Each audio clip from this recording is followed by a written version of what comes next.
Hello everyone, and thanks for tuning in.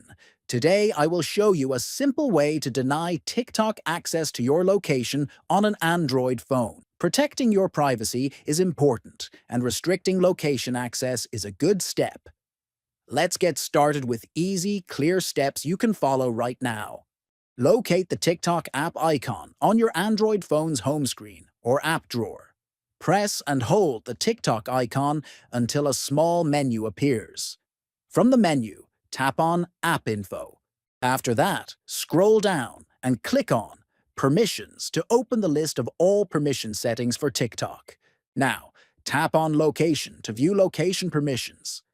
Finally, choose Deny or Don't Allow to block TikTok from accessing your location. That's it.